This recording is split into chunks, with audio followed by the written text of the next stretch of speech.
Hi friends, இன்றைக்கி third Aina என்ன?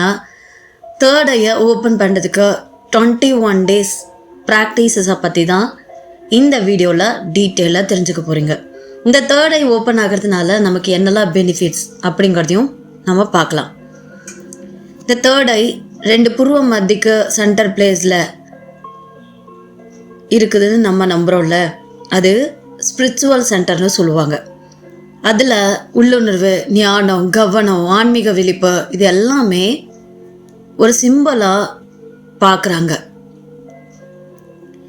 21 நாள் தொடர்ந்து நான் இப்போ சொல்கிற இந்த ஸ்டெப்ஸை ஃபாலோ பண்ணிங்க அப்படின்னா உங்களோட தேர்ட் ஐ உங்களுக்கும் ஓப்பன் ஆகும். இதை சின்ன குழந்தைங்க யாரும் செய்யாதீங்க. அதே மாதிரி ப்ரெக்னன்சி லேடிஸ் இதை பண்ணாதீங்க. 18 இயர்ஸ்க்கு மேலே இருக்கிற குழந்தைங்களும் மற்றவங்களும் இதை பண்ணலாம். சரி, இதோட இம்பார்ட்டன்ட் ரூல்ஸ் என்னன்னு பார்த்தீங்கன்னா, தினமும் மார்னிங்கும் ஈவினிங்கும் ஒரே நேரத்தில் இதை நீங்கள் ஃபாலோ பண்ணணும். அமைதியான பிளேஸை சூஸ் பண்ணணும். அதே பிளேஸில் தான் தினமும் நீங்கள் உட்காந்து இந்த டெக்னிக்கை பண்ணணும். மொபைலில் சைலண்டில் போட்டுருங்க. உங்களோட முதுகு தண்டு நேராக இருக்கிற மாதிரி தான் நீங்கள் உட்காரணும். சாப்பிட்டுட்டு ஃபுல்லாக ஹெவியாக இருக்கும்போது இதை பண்ணக்கூடாது. சாப்பிட்டதுக்கப்புறம் ஒரு 1/2 hourலேருந்து 40 minutes ஆன பிறகு தான் இதை நீங்கள் ஃபாலோ பண்ணணும். ஃபர்ஸ்ட்டு 7 நாள் என்ன நடக்கும் அப்படின்னா, உங்களுக்கு மன அமைதி, ஃபோக்கஸ் இன்க்ரீஸ் ஆகும். நெக்ஸ்ட்டு 8 to 14 days என்ன நடக்கும் அப்படின்னா, உங்களோட இன்ட்யூஷன் என்ன சொல்லுதுன்னு உங்களால் லிசன் பண்ணிக்க முடியும். உங்களால் தெளிவாக ஒரு டெசிஷனும் எடுக்க முடியும். 15 to 21 days உங்களோட சப்கான்ஷியஸ் மைண்டில் நீங்கள் கவனம் செலுத்த ஆரம்பிப்பீங்க. உங்களோட சமநிலைன்னு சொல்ல பேலன்ஸ் ஸ்டேட்டை உங்களால் ஃபீல் பண்ண முடியும். ஸோ ஃபஸ்ட்டு 1 to 7 days டே 1 என்ன பண்ணுன்னா, 5 minutes breath in breathe out பண்ணும். உங்களோட ஐஸை க்ளோஸ் பண்ணி அமைதியாக ஒரு 5 நிமிஷம் உட்காரணும். உங்களோட புருவ மத்தியில் மெதுவாக நீங்கள் ஃபோக்கஸ் பண்ணும். ஸோ இதுதான் நீங்கள் டே 1 ஃபாலோ பண்ணும். டே 2 என்ன பண்ணுன்னா, 10 minutes உங்களோட மூச்சு காற்றை கவனிக்கணும். ப்ரீத் இன் ப்ரீத் அவுட்டை கவுண்டிங் பண்ணும். அந்த 10 minutes நீங்கள் எத்தனை முறை மூச்சை உள்வாங்கி வெளியே அனுப்புறீங்கிறத நோட்டீஸ் பண்ணி நோட் பண்ணி வச்சுக்கோங்க. டே 3 உங்களோட 2 புருவ மத்தி சென்ட்ரல் பிளேஸ் இருக்குல்ல, அந்த புருவ மத்தியில் ஒரு ப்ளூ கலர் லைட் ஒளி இருக்கிற மாதிரி நீங்கள் இமேஜின் பண்ணி நீங்கள் ஃபோக்கஸ் பண்ணி ஒரு 15 minutes மெடிடேஷன்.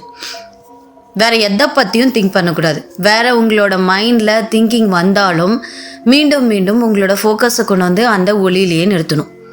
டே 4 ஓம் அப்படிங்கிற பிரணவ மந்திரத்தை 21 முறை ரொம்ப மெதுவாக மைண்ட் வாய்ஸில் நீங்கள் அமைதியாக சொல்லணும்.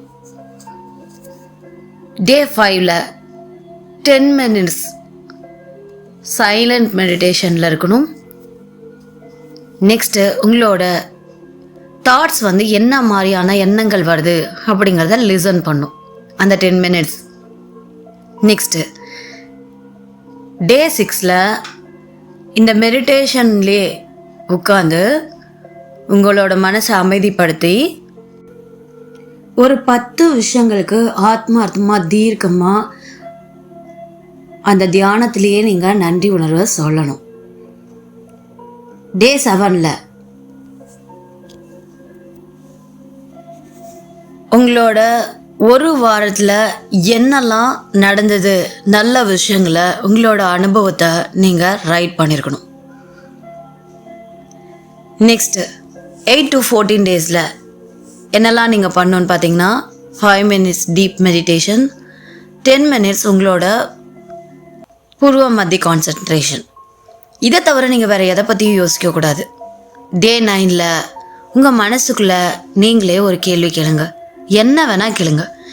நீங்கள் யார்? நீங்கள் எதுக்காக இந்த உலகத்துக்கு வந்திருக்கீங்க? ஏன் இதெல்லாம் உங்களுக்கு நடக்குது? ஏன் நீங்கள் இப்படி ஒரு வாழ்க்கையை வாழ்கிறீங்க? அப்படிங்கிறத உங்களுக்குள்ள அந்த தியானத்தில் மைண்டில் மெதுவாக இந்த கொஸ்டினை கேளுங்க. நீங்கள் ரொம்ப ஃபோர்ஸ் பண்ணிலாம் அங்கே எதையுமே பண்ணக்கூடாது. ரிலாக்ஸாக பண்ணும். டே 10ல் உங்களோட ஐஸை க்ளோஸ் பண்ணி ஒரு ஒயிட் கலர் ஒளி ஃபோக்கஸ் ஆகிற மாதிரி நீங்கள் இமேஜின் பண்ணும். டே 11ல் உங்கள் மனசில் நீங்கள் 21 முறை சொல்லுங்கள்,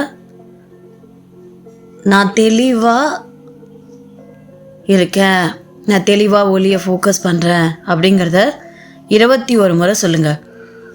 இதெல்லாம் வந்து நீங்கள் அந்த தியானத்தில் தான் சொல்லணும். நெக்ஸ்ட்டு டே 12ல் நீங்கள் யார்கிட்ட பேசினாலும் ஒரு 2 செகண்ட்ஸ் வந்து பாஸ் பண்ணுங்கள், அதுக்கப்புறமா நீங்கள் பேசுங்க. இதை வந்து உங்களோட டே லைஃப்பில் நீங்கள் பேசுகிற ஒவ்வொரு பர்சன்கிட்டையும் அவங்க ஒரு கொஸ்டின் கேட்டாலும் சரி, நீங்கள் ஏதாவது அவர்கிட்ட சொல்லணும்னு நினச்சாலும் சரி, அப்போ 2 மினிட்ஸ் பாஸ் பண்ணி நீங்கள் சொல்லிட்டு வரணும். டே 13ல் 15 மினிட்ஸ் அமைதியான தியானத்தை கண்டிப்பாக நீங்கள் கடைப்பிடிக்கணும். டே 14ல்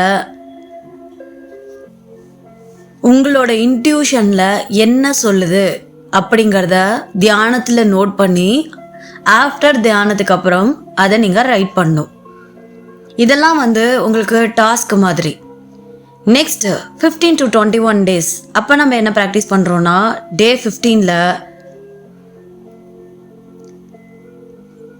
அதாவது இந்த ஆல்டர்னேட் ப்ரீத்திங் சொல்லுவாங்க. ஒரு நோஸை வந்து நம்ம க்ளோஸ் பண்ணிவிட்டு இன்னொரு நோஸில் ப்ரீத்திங் வரதை நம்ம கவனிக்கணும். இந்த பக்கம் ரைட் நோஸில் ஒரு 5 மினிட்ஸும் லெஃப்ட் நோஸில் ப்ரீத்திங் வர மாதிரி 5 மினிட்ஸும் நீங்கள் ப்ராக்டிஸ் பண்ணணும். டே 16ல் உங்களோட புருவ மத்தியில் வயலட் கலர் ஒளி வர மாதிரி கற்பனை பண்ணணும். டே 17ல் ஓம் அப்படிங்கிற பிரணவ மந்திரத்தை 54 முறை ரொம்ப ஸ்லோவாக நீங்கள் ஜெபிக்கணும். டே 18ல் 15 மினிட்ஸ் சைலன்ஸ் மெடிடேஷனை மெயின்டைன் பண்ணணும். டே 19ல் உங்களோட ஸ்க்ரீன் டைமை நீங்கள் கம்மி பண்ணணும். அதாவது டிவி பார்க்குறவங்களா இருக்கட்டும், மொபைல் அதிகமாக பார்க்குறவங்களா இருக்கட்டும், அதை கம்பல்சரி ஒரு 1 hour அல்லது 2 hours இந்த மாதிரி உங்களால் எவ்வளோக்கு எவ்வளோ மொபைல் பார்க்காம இருக்க முடியுமோ அவ்வளோக்கு அவ்வளோ நீங்கள் இதை ஃபாலோ பண்ணும். டே 20ல் உங்களோட வாழ்க்கையோட நோக்கம் என்ன அதை பற்றி உங்களோட தியானத்தில் நீங்கள் திங்க் பண்ணிவிட்டு ஆஃப்டர் தியானத்துக்கு அப்புறம் அதை பற்றி நீங்கள் ரைட் பண்ணணும்.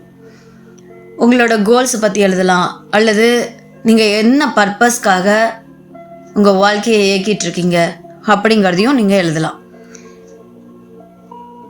டே 21ல் இது வந்து ஒரு 20 மினிட்ஸ் ஃபுல் செஷனு. 5 மினிட்ஸ் உங்கள் breath in breathe out, 5 minutes ஓம்ங்கிற பிரணவ மந்திரம், 10 மினிட்ஸ் உங்களோட ஸ்பிரிச்சுவல் சென்டரை ஃபோக்கஸ் பண்ணணும். அதாவது உங்களோட புருவ மத்தியில் கவனத்தை செலுத்தணும். இந்த விஷயங்களில் தொடர்ந்து நீங்கள் 21 நாள் நீங்கள் ஃபாலோ பண்ணிங்கன்னா உங்களுக்கு மன அமைதி கண்டிப்பாக கிடைக்கும். உங்களோட ஃபோக்கஸ் லெவல் இன்க்ரீஸ் ஆகும். தெளிவாக ஒரு டெசிஷன் எடுப்பீங்க. உங்களோட இன்ட்யூஷன் என்ன சொல்லுதுங்கிறத உங்களால் லிசன் பண்ணிக்க முடியும். நீங்கள் செய்யக்கூடாத விஷயங்கள் என்னன்னு பார்த்தீங்கன்னா, அதிக எதிர்பார்ப்பு இருக்கக்கூடாது, உடனே நமக்கு ஒரு மிரக்கிள்ஸ் நடக்கணும்னு எதிர்பார்க்கக்கூடாது, தூக்கம் இல்லாமல் இருக்கக்கூடாது, அதிகமாக ஃபோன் யூஸ் பண்ணக்கூடாது. இந்த ஃபோக்கஸ் பண்ணுறதை நிறுத்தக்கூடாது. பெஸ்ட் டைம் என்னன்னு பார்த்தீங்கன்னா, மார்னிங் வந்து 4:30 to 6:30 அல்லது ஈவினிங் வந்து சன் செட் ஆன பிறகு நீங்கள் இதை ஃபாலோ பண்ணலாம். தேர்ட் ஐ ஓப்பனிங் ப்ராக்டிஸ் பண்ணிங்கன்னாவே உண்மையிலேயே உங்களோட மன டிசிப்ளின், அவேர்னஸ், இன்ட்யூஷன் ட்ரைனிங் இதெல்லாம் வந்து சூப்பராக இன்க்ரீஸ் ஆகும். ட்ரை பண்ணி பாருங்கள். தேங்க்யூ.